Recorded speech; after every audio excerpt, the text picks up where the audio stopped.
Hello everybody. So D triple S B का finally result बाहर आ चुका है, मेरिट लिस्ट बाहर आ चुकी है, कट ऑफ बाहर आ चुका है। ई डब्ल्यू एस का करीबन 80 के करीब है, जनरल अनरिजर्व्ड का 114 कट ऑफ है। Correct. So result declaration already हो चुका है on the O A R S portal. Second होगा shortlisting for the E dossier. तो सभी को मेल गया होगा, जो भी स्टूडेंट शॉर्टलिस्टेड है एस्पायरेंट्स मेरिट वाइज, वो जो इलेक्ट्रॉनिक डोजियर के लिए एप्लीकेबल है। सबसे महत्वपूर्ण चीज है इसके लिए आपको admit card with the sign invigilator, जो आप एग्जाम सेंटर वगैरह सारी डिटेल्स लिखी होती है वो चाहिए। और अगर आपने देखा होगा फॉर्म में लिखा भी था कि इस एडमिट कार्ड को संभाल के रखना है। इन केस अगर वो मिसप्लेस हो जाता है, आप एफिडेविट बनवाइए, आप मेल डालिए हेल्प डेस्क पे, या तो आप जहाँ से सेंटर हुआ था वहां पे जाइए, आपका कोई ना कोई हेल्प हो जाएगी। पैनिक नहीं होना है।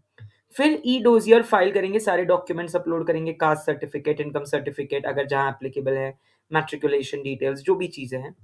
देन कट ऑफ वेरिफिकेशन होगी, जहाँ पे candidates meeting the eligible and uploading the E dossier will be selected. तो ई डोजियर की लिंक आपकी 10 फरवरी से 24 फरवरी तक खुली रहेगी। स्टेप 4, यहाँ पर आप लोग ऑलरेडी पहुंच चुके हैं। करेक्ट। 15 डे की विंडो होती है, 10 से 24 फरवरी की। तो डॉक्यूमेंट में आपको आपका educational qualifications, diploma, bachelors, masters, experience certificates, categories, marksheet, सभी कुछ अपलोड करना है with your admit card sign by the invigilator. Eligibility verification, यहाँ पर आप सभी जानते हैं जिनका भी एलिजिबिलिटी मैच नहीं होगा, बस ऐसे ही टाइम पास के लिए एग्जाम दे दी, क्रैक हो गई, वो पहले बाहर हो जाएंगे अगर उनके पास कोई भी डॉक्यूमेंट मिसिंग रहा, चाहे वो रजिस्ट्रेशन सर्टिफिकेट हो, कुछ भी। Then technical glitch handling. So अगर कुछ टेक्निकल ग्लिचेस आ रही है तो एक 3 दिन का एक्सटेंशन भी मिल सकता है।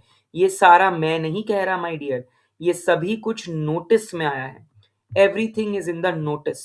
Step 9 scrutiny. So D triple S B सारे कैंडिडेट्स का स्क्रूटिनी करेगी और एक फाइनल मेरिट लिस्ट निकालेगी कि भैया ये बंदे सिलेक्ट हो चुके हैं एंड इनका सक्सेसफुल डॉक्यूमेंट वेरिफिकेशन हो चुका है, ई वेरिफिकेशन।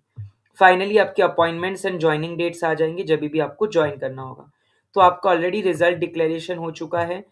कुछ लोग जो कैंडिडेट्स ई डोजियर के लिए एप्लीकेबल है उनको मेल जा चुका है। ये ई डोजियर की लिंक एक्टिवेट होगी 10 फरवरी से 24 फरवरी तक। आपको आपके educational details, marksheet, category certificates, सारी चीजें अपलोड कर देनी है सीधे सीधे माय डियर। आप अगर एलिजिबिलिटी मैच खाते हैं तो आपको आपका डॉक्यूमेंट वेरिफिकेशन सक्सेसफुल हो जाएगा और फाइनल मेरिट लिस्ट में आपका नाम आ जाएगा। सो ये 11 स्टेप में मैंने पूरा डी ट्रिपल एस बी आपको प्रोसेस सिलेक्शन का, बिकॉज मेरे कुछ कॉन्टैक्ट्स थे जो डी ट्रिपल एस बी में थे, जो Delhi subordinate service state selection board में ऑलरेडी सिलेक्ट हो चुके हैं।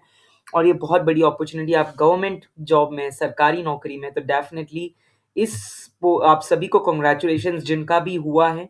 जिनका नहीं हो पाया, निराश नहीं होना है माय डियर। निराशा से आएगी आशा, निराशा में भी एक आशा है। डेफिनेटली कुछ आपके लिए बड़ा है, something big is waiting. I know 1-2 दिन बुरा लगता है, लगना भी चाहिए। अगर आपने मेहनत करी होगी, आप एक सच्चे एस्पायरेंट होंगे तो बुरा लगेगा, बट बाउंस बैक। एंड आपको अगर कोई भी गवर्नमेंट एग्जाम वगैरह की तैयारी करने लग रहे हो तो ये एक तगड़ा चैनल है जहाँ पे आपको notification, updates, eligibility, recruitment, short tips, tricks, strategies, because I have my self qualified 11 exams, तो मैं आपके लिए सारी डिटेल्स लेता हूँ। इसी तरीके से जुड़े रहिए फॉर मोर अपकमिंग